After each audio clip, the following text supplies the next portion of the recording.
This is one of a series of member calls that we do throughout the year to learn and to connect and to help us to act with impact.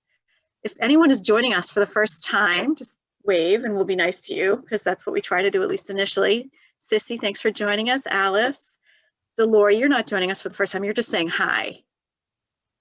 Okay, you're on mute. There's Keith joining us for the first time. Great to see you all. Last year, we convened about 11 of these member calls to discuss the ways that grant making practices seem to be shifting in real time to respond to the pandemic. And we also wanted to provide you with some real-time updates on compelling topics that many of which we couldn't have predicted at the beginning of the year, including we can't gather in person safely. We hope you'll continue to find them useful and informative, and that's the feedback that we got last year. So we're going to continue to do that as often as we can. Today's agenda, we're going to focus on some regional grantmaker updates and partnerships. So we're going to share some news first about our statewide expansion plans and answer some questions we've been getting about what it means to be a member of Philanthropy Missouri. And then we're going to amplify some emerging opportunities to engage with your peers through funder collaborations and partnerships. And we have some funders on the call today who have specifically joined us to share their initiatives as some examples of opportunities to engage. And then finally, we want to take some time for you to identify your grant making priorities for 2021, and we want to know if there's some that could lead to synergies with your peers. We'll end our call with some announcements before wrapping up by 3 o'clock today. And a few reminders and updates. We're going to remind you all that we're recording this call today to be posted by Filmo as a members only resource on our website. So if you prefer not to be on screen, you can turn off your camera, but we encourage you to join by video. Just connecting by face with your colleagues is a nice thing to do when you can. And a few other reminders, of course, on virtual meetings, you're muted upon entry. Also be some links that will be populating in the chat box through our conversation today. So the chat box you can see down at the bottom. If you're joining us by phone only, then you enter *6 to unmute yourself. Thank you to the GCG team. We've got Heather and Amy on the controls today for navigating. We appreciate you and your help in making this work. So statewide expansion. Some of you did not join us or weren't able to join us for the annual meeting. So I want to very quickly run through a reminder that we are now Philanthropy Missouri, and we have a new name that's driven by our new mission, which is to equip, to connect, and energize our members and partners for thoughtful action and greater impact, and a new vision, which is a thriving and equitable Missouri, served by a collaborative, purpose-driven, and effective philanthropic sector. Along with these changes, we have a fresh new logo, which it evokes the convergence of the rivers that serve to unite and define the state of Missouri and the ripple effects of our philanthropic acts. I'll tell you really quickly for those who may not have heard why we changed. It really supports our plans to expand statewide in the coming years and invites new members from beyond our traditional footprint of 50 years here in St. Louis. And it also says, come take a seat at our table. We want you to join us. We are joined in this effort by a lot of our peers across the country. You know, we're one of 35 regional associations around the country, some of which have renamed themselves as well in the past few years, including Philanthropy Ohio, Philanthropy Colorado, Philanthropy Massachusetts. You're starting to sense a theme here, and we are part of that rebranding theme.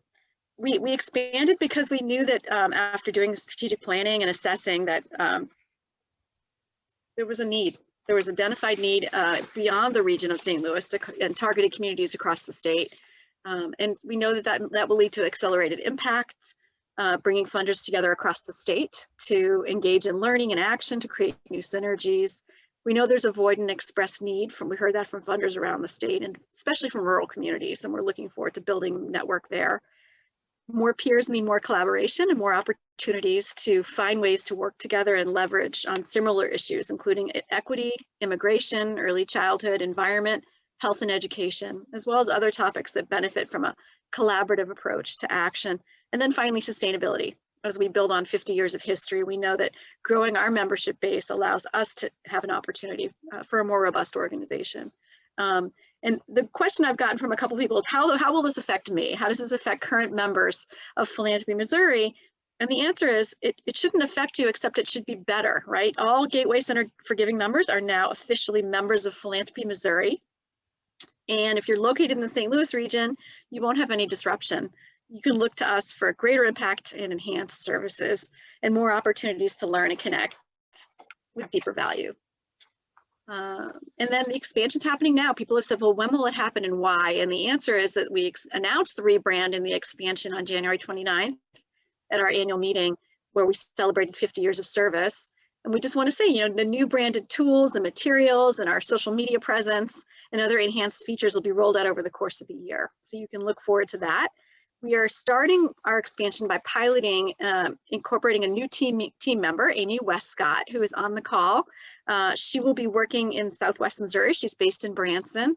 And then subsequently and deliberately, we'll be adding team members to best serve and connect grantmakers located in the western part of the state and the central parts of the state.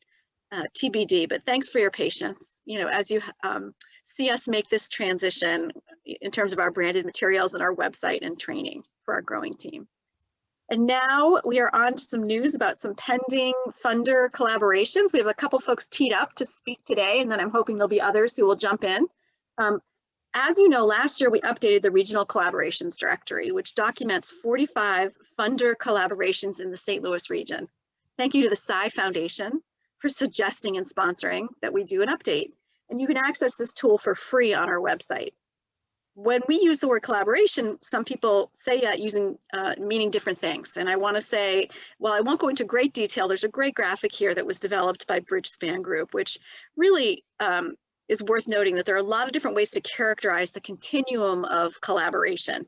And you can see here on the slide, the practice can be as simple as exchanging knowledge with others. That's sort of a lower integration collaboration, or it may include coordinating funding, co-investing with other funders in an existing entity or initiative, creating a new entity or initiative, or even funding the funder that has a strong level of expertise in a content area or geographic area. And the you engage in might fall along that continuum by looking at that diagram.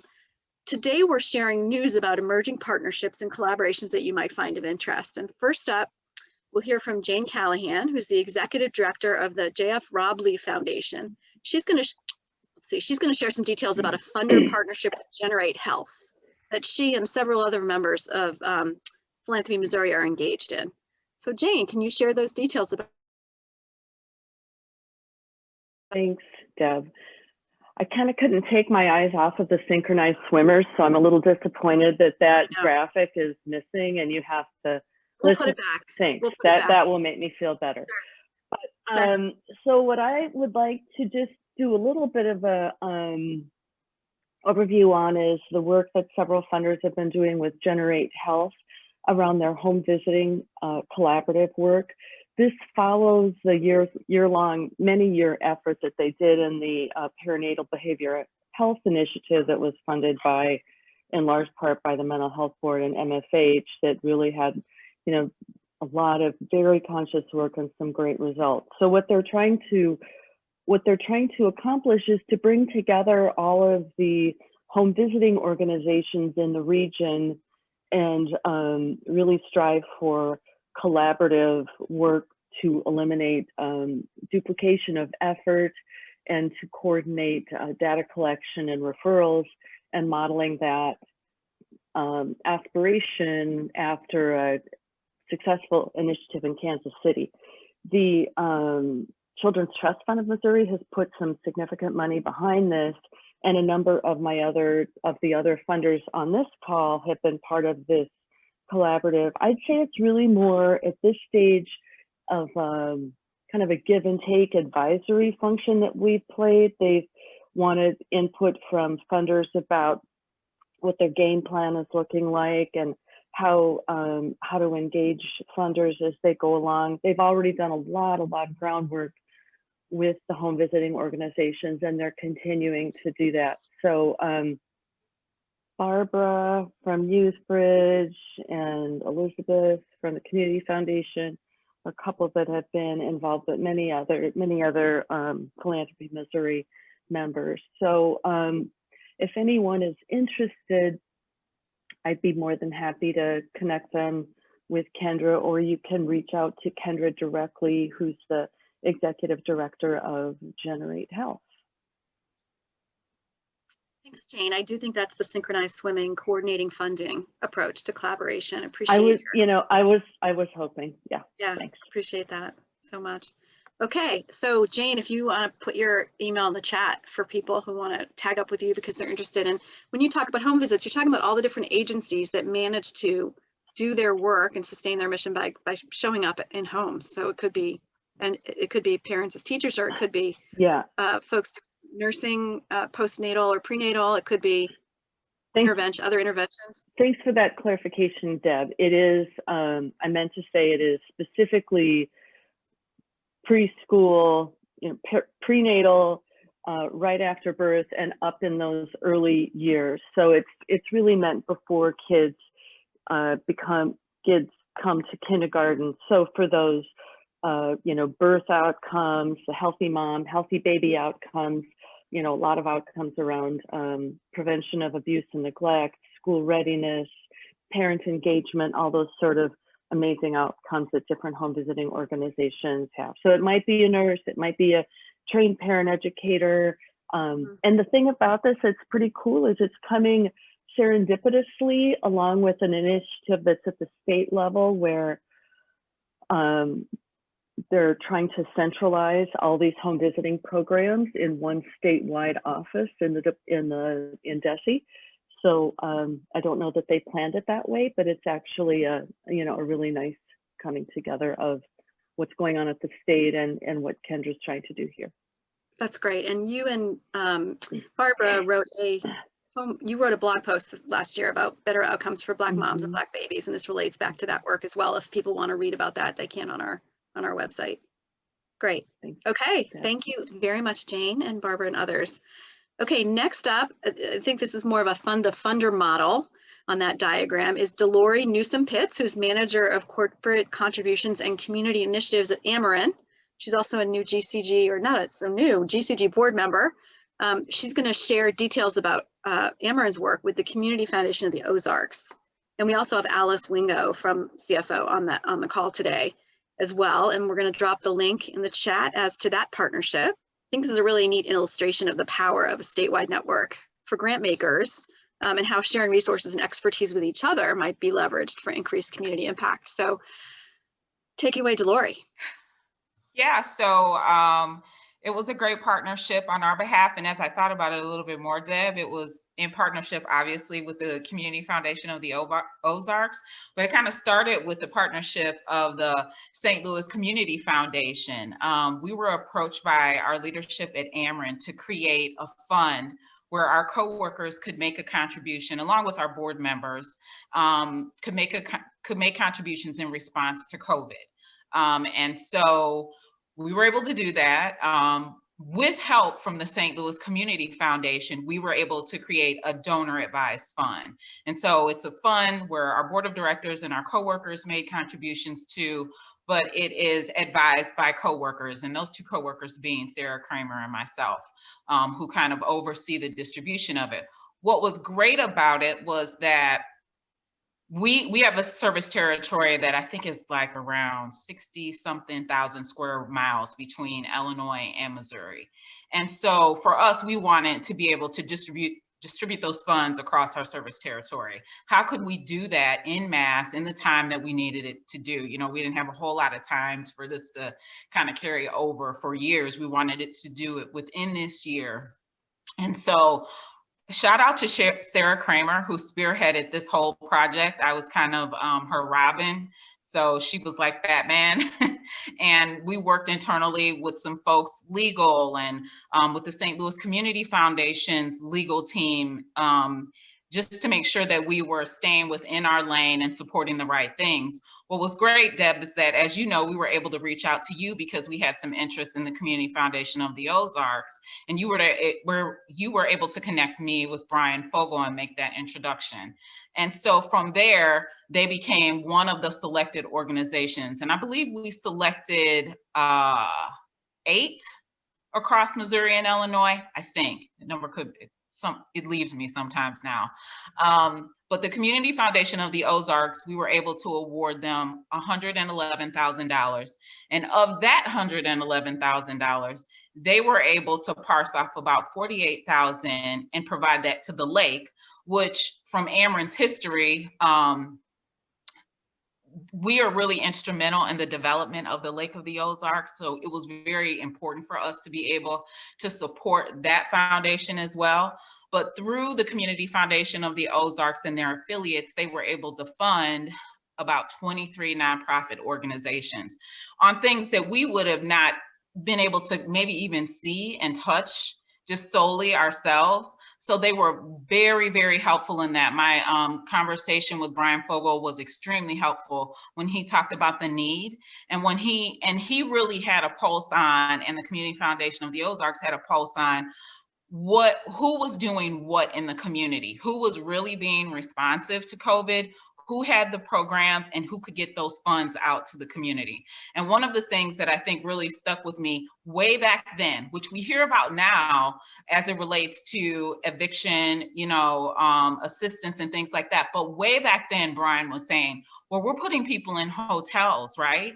And so in part of my conversation, I was like, well, what do you see on the horizon? He said, well, I see us really having to get in the gap and deal with people being evicted if a moratorium is lifted and things of that nature. And so he was really able to give us some insight on what the needs were. And I was able to kind of prepare a comprehensive summary to my boss, Sarah Kramer, which made them one of our choice organizations. So it was kind of a full network that worked together. While it was Fund the Funder, it was really the ability for us to leverage our resources with Philmo, now Philmo, back then GCG, and then also with the St. Louis Community Foundation. And then just shout out to Community Foundation of the Ozarks, who was so gracious, promoted the funds that we distributed out into the community, was a great partner, and then was a great partner to the Lake Community Foundation as well. So I'll stop there. That's really helpful, Delori. We're joined by Winter Kinney, who's our new board member from Community Foundation of the Ozarks, as well as by Alice Wingo from the Community Foundation of the Ozarks that you partnered with. I don't know if either of you nice people have anything you want to add to Delori's summary, but I imagine you're looking to partner with others who might have the need to rest on your geographic expertise in the territory that you cover, which can you just remind us how far your territory extends, Alice? Yes, we actually are in 58 counties in southern Missouri. So from Joplin over in the west to Cape Girardeau in the east and up to the Missouri River. And we have 52 affiliate foundations, which are under our 501c3. They're part of us, but they have their own presence locally. So the Community Foundation of the Lake actually made the grant selections for the $48,000 that they granted back to the lake. So we have an online grant making system where we invite nonprofits. We can pay nonprofits, we can pay cities, churches, municipalities. We invite them to apply, and then we have local folks on the ground that know how it's best to get those dollars back into the local community. So we feel like it's a really strong model for funders who especially want to get into the more rural communities. Winter, do you want to add anything? Okay. Thank you, Alice. That's great. And they are I almost can announce, I think, that they are a new member of ours. So you'll be seeing more of our friends from the Ozarks as we grow, and looking forward to opportunities to partner in new and unexpected ways. Thank you so much to all of you for sharing. Thank you. You mentioned evictions. I just have to say really quickly, I don't know if anyone's working on eviction protection. I noticed Governor of Missouri just okayed $410 million of additional pandemic relief, which was financed by the federal emergency relief money for renters and landlords, which is going to be managed by the Missouri Housing Development Commission for about 12 months more of assistance for unpaid rent and utility bills. But I didn't know if I remember Dr. Purnell flagging that last April, basically as being an issue that he knew was going to be a crisis. The evictions were going to be a crisis. And here we are, 8 or 10 months later, and it clearly is. Is anyone working, or any of the funders on this call, working on eviction partnerships? Elizabeth is. Okay. Delori is. Okay, good to know. Michelle. So United Way, I should identify your organizations too. Sorry, Amarin is working on it. The Community Foundation of St. Louis is working at Greater St. Louis, and Michelle Tucker, United Way. Elizabeth, I just added the greater back into your name, and I didn't mean to do that. St. Louis Community Foundation. So if there are any things you wanted to add about eviction, emerging opportunities to get engaged in that kind of work, does anyone have anything they want to say before we go to our next speaker, since we're on the topic of eviction? Elizabeth? So the COVID-19 Regional Response Fund did 2 rounds of eviction grants, and we're on the brink of a 3rd mini round, if you wish. Last August, we put about $750,000 into the legal advocacy around eviction prevention. We funded on both sides of the river in order to, our thinking at that point was that by funding those that are advocating on behalf of both individually and at a policy level, we would be able to extend our dollars more than just direct assistance. Not that direct assistance is not important. It absolutely, absolutely is. And actually, from the beginning of the Regional Response Fund, we were funding organizations that were doing some of that prevention work. We also held back some funds starting January 1, so because that was when we knew that moratoria would end, or that at that point, that was when they were supposed to end. So we did a round of funding in late January that was to a couple of different organizations trying to look at networks and sharing information, as well as provide and trying to build in the wraparound services to the eviction prevention rather than just simply the direct assistance. And with the information sharing primarily through the CIE, just really trying to strengthen those bonds rather than, services as usual.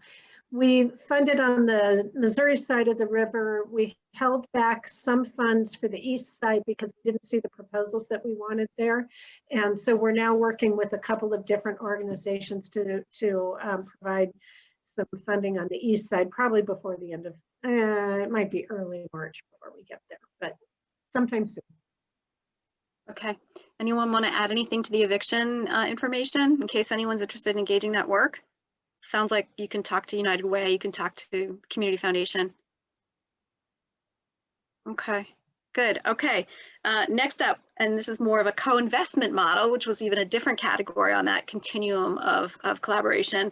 Looking ahead to next summer, planning is underway for the next St. Louis Racial Equity Summit, which is currently scheduled for August 4th, 5th, and 6th.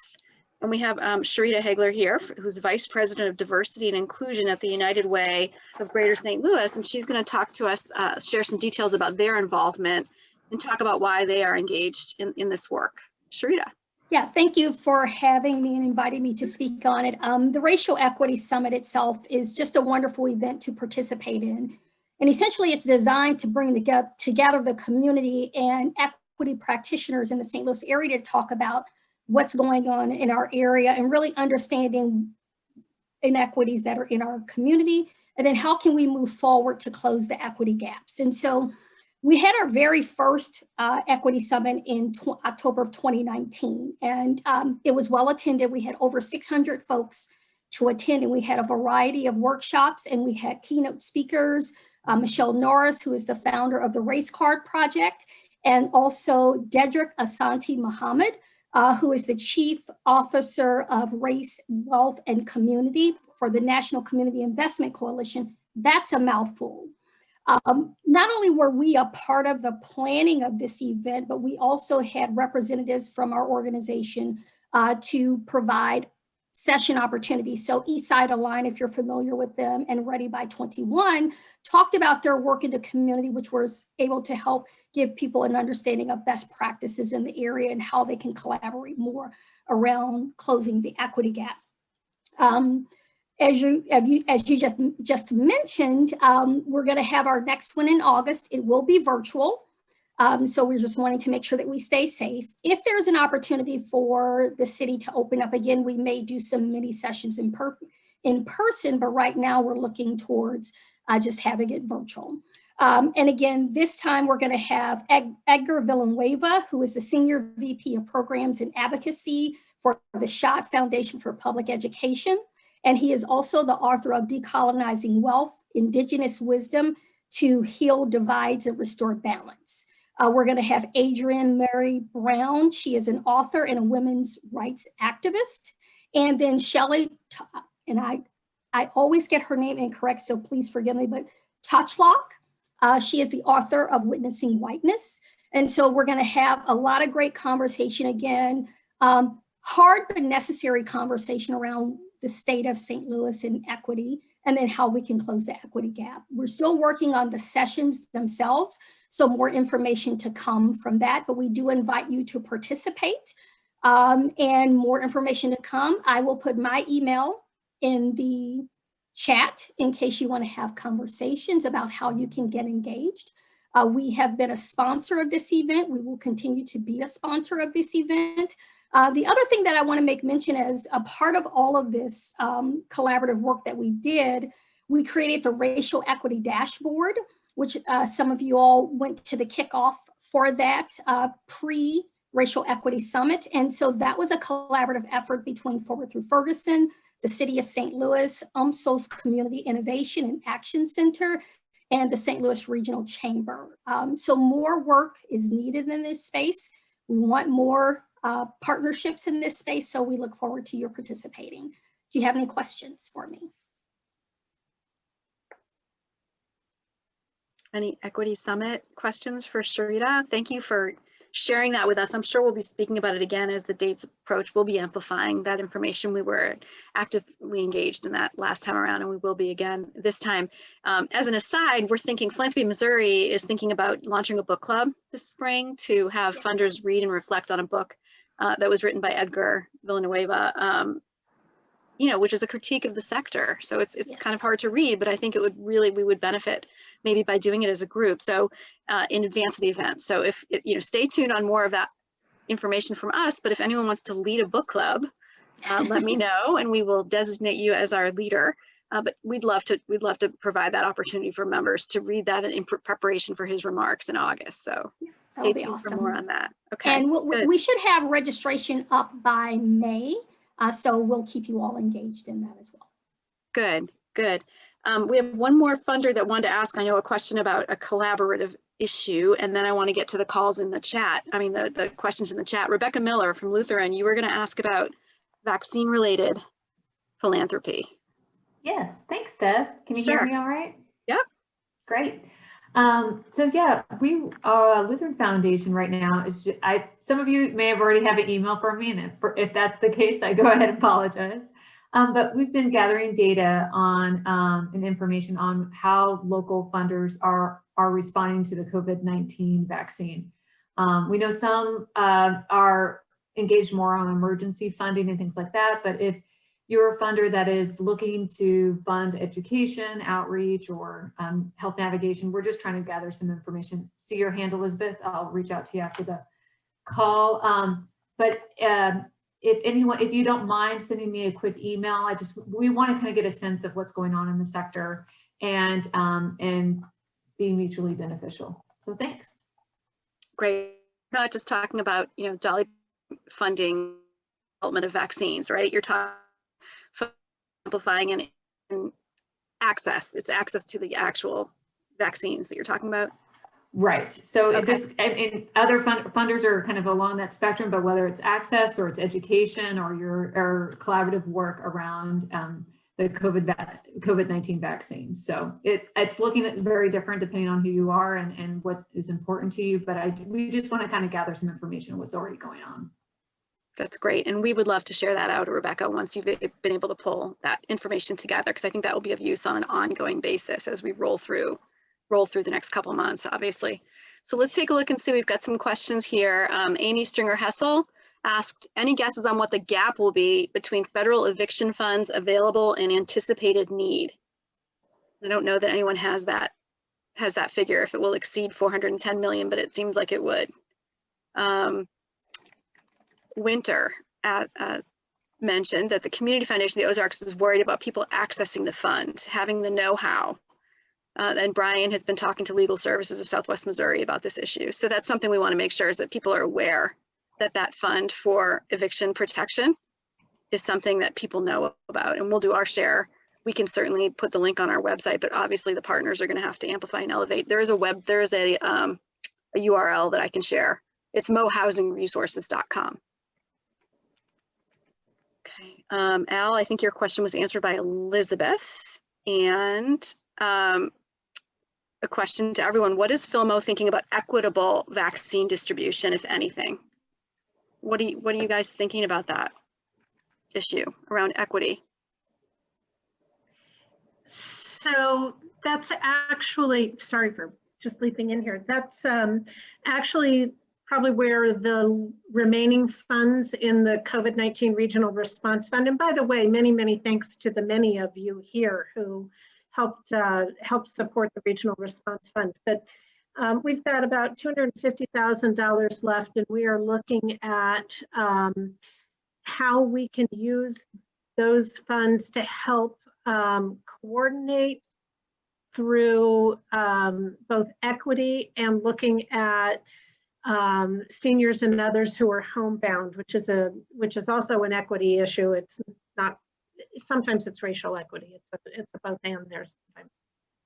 But those two groups to try to both see if we can help support coordinating the distribution, but also some transportation issues. We're in the very beginning stages of this conversation, and it's something that, as I said, we'll likely use the remaining funds from the COVID-19 Regional Response Fund for that. Elizabeth, how much did you say was left in your fund? It's about 250,000 right now. Okay. That's also understanding that we've got a little bit set aside for the East Side eviction prevention work. Okay. Any other comments about equitable distribution of the vaccine? I mean, it's been obvious to all of us that that's been an issue we're rolling out here in Missouri and elsewhere. Okay. We are going to do a little round robin sharing now, just to find out what priorities folks are seeing for 2021. Anyone who wants to share things that their organization's working on or share some of their priorities for the year. And then we'll roll into some announcements after that. So anyone want to pop up and tell us what they're working on and think, you know, for the benefit of the group, it might be useful for others to know about?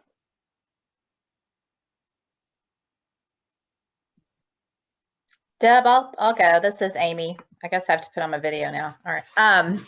I'm sitting in my bed, so sorry. But I would say one of the things that we're working on is just general operating dollars for organizations. So the idea that, you know, we might come out of COVID, or I mean, who knows what the heck's going to happen, but that we would need organizations to be there when we're done. And I think something for me, and I'd be really curious if other people have thoughts on this, and it kind of goes to my earlier question when I was asking just if people, what the thoughts were around the gaps around funding to prevent evictions. But the struggle has really been for more directed dollars, maybe to go towards basic needs or things we were doing earlier in COVID. There's money coming out, but how much is that going to cover those very basic needs? Are we going to see, you know, huge long lines again at food banks? Are the food banks getting enough to cover those gaps and deploy those resources out to their different sites, distribution sites throughout the state? Or is that still a gap? And that's just been, you know, trying to find this information is really tough. And I actually was, we've partnered with Community Foundation for the Ozarks as well, and they've been an amazing partner trying to deploy resources in areas that, you know, just as one person, I work for an anonymous donor, and I'm one person in Missouri trying to work across the state, and so they've been super helpful. But we've, with one of their other staff who was on the phone, we were having a discussion last week, and she was even telling me about how hard they're having to dig just to find out where the heck is the money going exactly. Not that it was questions of like, oh, it's going to bad places or inappropriate places, but where should our resources be directed to be helpful and not duplicative, and also not just assume because there's federal funding that basic needs are, you know, kind of done and we're good to go. But anyway, I'm just throwing that out there and kind of rambling because it's very frustrating for me right now trying to figure out what to recommend. But I do think I have felt really confident about working with, for us, it's more current partners, but working with general operating over multi-year general operating, which has not been something that our donors were particularly interested in. And I'm really excited that they have moved into that and hope they stay in that space somewhat as we move forward. But that's Great. been And our Amy, COVID. Amy, we've talked a lot about general operating support and that pivot from project support specifically to general operating support in the wake of COVID, so that, you know, leaders of nonprofits who maybe wouldn't have anticipated some of the emerging needs can use that money more effectively and to support mission. And we've also encouraged multi-year grants, and some of our members have done that, have gone ahead and done that and guaranteed the same level of support next year that folks got this year or last year, just to make sure they understand that they have that money to support mission. So good to hear that that's what you're doing. Chris Bray from Boeing, I think you have your hand up. If that was intentional, would you like to talk? Yes, but I didn't want to cut anybody off. I would just would love to have the opportunity just really quickly to share that our Boeing grant cycle is opening up on March 15th this year, and it will be open through April 15th. Because we've been doing some increased work around racial equity, we're updating our website, and that information is not quite there yet, but it will be soon. So just to remind people the 3 areas that we fund. So we fund in STEM education, K through 12, specifically for organizations that have strong outcomes and track their students kind of more long-term. We love those kind of projects. The second pillar that we focus on is called Our Heroes, which is around veterans and their families. So wraparound services around things like mental health and ensuring that they have the resources that they need for workforce, those types of things. And then the last pillar that we invest in, as I mentioned before, was racial equity. So it's addressing inequities of opportunity. And that's a pretty wide opportunity to look at really what do people need to help get them to a more equitable living standard, or provide resources to help get them to where they need to be. So I will put my email and our current website in the chat box for people to reach out. Again, really sorry that I'm not on camera today. My camera just will not play the game today. So look forward to following up with any of you that have further questions. Thank you. And Chris, if I can just share really quickly that Chris is the Jeff Sweet. For those who remember Jeff Sweet at Boeing, Chris is the new Jeff Sweet, and she comes to this work with many, many years of working with nonprofits. So she has a really interesting background and capacity to understand exactly what it takes to be sustainable. So thank you, Chris. We're looking forward to working with you, and in fact, hope to do a program later this spring across the state talking about STEM and workforce. So Chris will be involved in that work, as Boeing's obviously been a big supporter of that. Thank you for everybody on this call that I've already talked to. Everybody's been so very helpful. I see so many friendly faces. So thanks for your warm welcome to Missouri, even though it's cold today. Thanks for the warm welcome. Welcome, Chris. We're glad you're here. Would anyone else like to share some of the things they're working on in the hopes that, you know, letting folks know might lead to some partnerships, some opportunities to engage? Anyone looking for partners for anything? I can go, Deb. Thanks, Jane. Sure. The Rob Lee Board of Directors spent many virtual retreats over the summer doing reflection upon what their funding priorities were.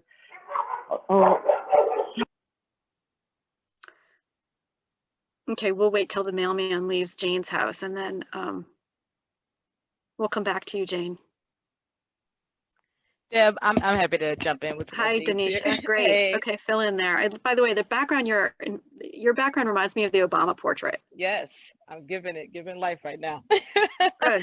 Hi, everybody. My name is Danisha Bohannon. I'm with Missouri Foundation for Health. So some of the focus areas that we are working on for 2021 are around firearm suicide prevention, firearm violence prevention, Medicaid expansion implementation, as well as criminal justice, focusing specifically on diversions to care.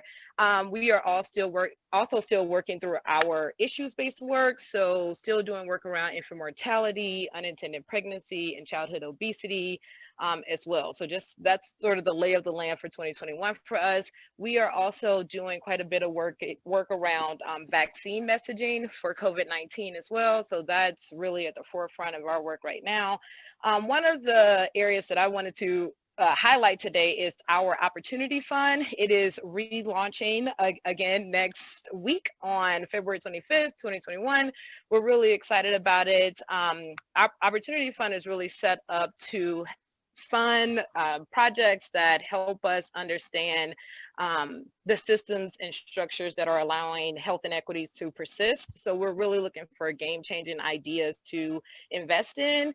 So some examples that we've funded recently in the past have been a partnership between UMSL and the T to do work to understand the underlying causes of Black male opioid deaths in our region. So that's really great work that we're excited to partner with those organizations on.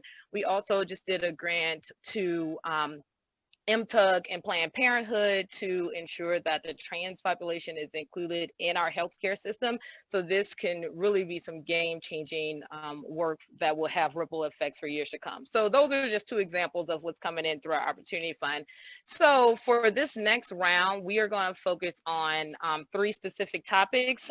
So we're going to look at increasing health equity for immigrants and refugees with a particular focus on rural communities. We're also looking at increasing health equity for older adults in the aging population, focusing on 60 years and older.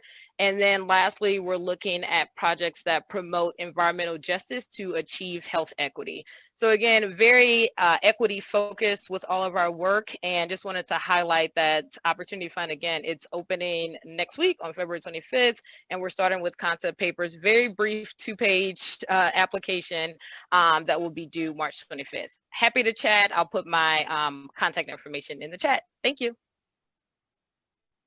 Great. Other geographic information, Denisha, when you talk about those opportunities, they're statewide or they're across your territory, I would imagine. Yes, they're across our territory.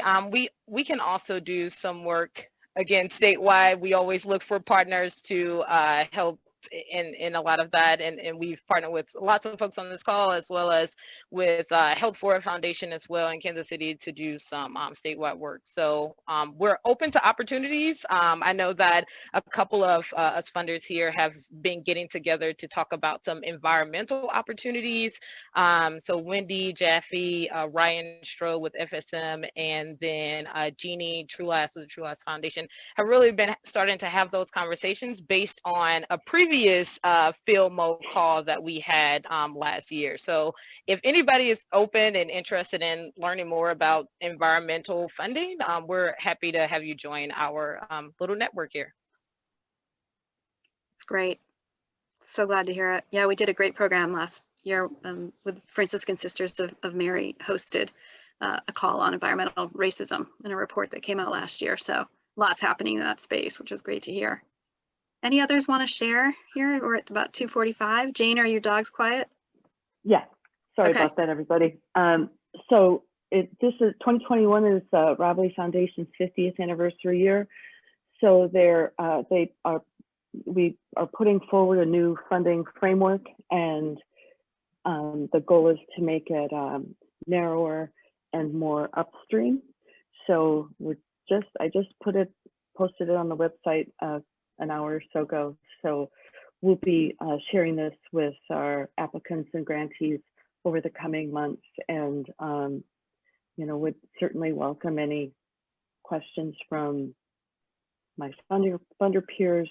We're excited about it.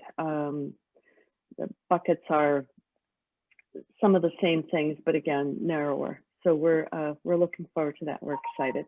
And when you say upstream, you're talking more about policy advocacy interventions for higher up on the list. Okay. But also, you know, things like youth mentoring, you know, before, you know, catch them upstream, I guess. Proactive. And it's based in race, gender, and ethnic equity. Congratulations, Jane. That's great. I know Yeah, we're excited. Thanks. Hard on that reset. Any others want to jump in here for the good of the order? Other announcements?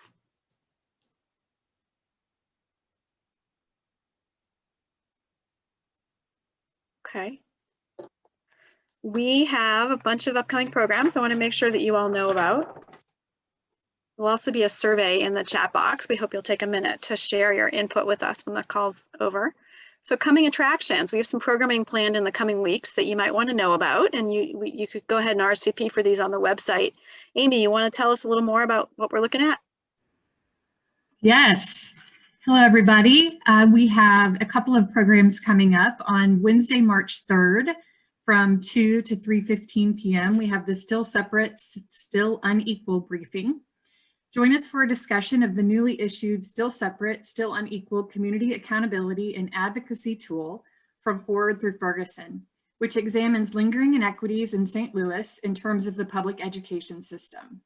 Guest speakers will share disparity data and offer strategies for creating equity-centered, transformational systems change that offers all children an opportunity to thrive.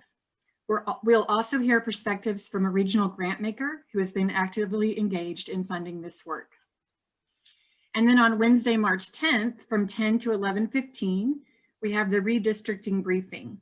This should be of interest to grantmakers statewide. Political districts are redrawn every 10 years after the census to reflect population changes. The process is intended to ensure fair representation of all residents. The extent to which communities are fairly represented profoundly influences policies and resources around issues like education, healthcare, economic development, infrastructure, and the environment. Each state has its own timeline and process for redistricting. Missouri is one of special national interest due to challenges to the one person, one vote standard, which some argue allows the redistricting commission to ignore children and non-citizens when redrawing district boundaries.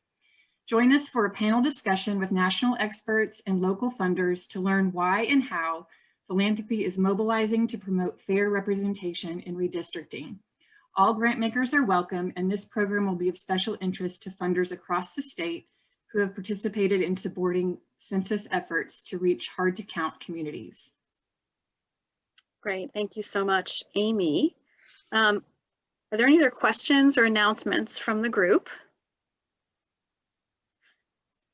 Okay, I've got one last recommendation for you. If you're interested in reviewing some emerging trends in the sector, you can see this report. We're going to put the link in the chat from the Johnson Center for Philanthropy at Grand Valley State University in Michigan. Every year they pull together top trends in philanthropy, and their essays this year confirm that the critical questions we face in the aftermath of the chaos and trauma of 2020 are the ones the sector's been wrestling with really for years, but we now have to address a little more forcefully, and those include sprawling impacts of wealth inequality, significant declines in public trust in institutions and in each other, the bright and dark sides of technological proliferation, and systemic racism that permeates so many aspects of our society and democracy. Each of these trends has real implication for our day-to-day work as philanthropists and how we carry out our missions and how we broaden our frame when we think about public good. So take a look at that report if you're looking for some really meaty reading. There's some good essays in there. And that's it from here. As always, we hope you'll reach out to Philanthropy Missouri when you need us. My cell phone number I always give you is 314-518-0026 if you want to talk. We really appreciate you being here today. Thank you, Amy. Thank you, Heather. Thanks to everyone else for joining us, and those of you who spoke today. We appreciate you. Thanks so much. Let's take care of each other. Stay warm, everybody.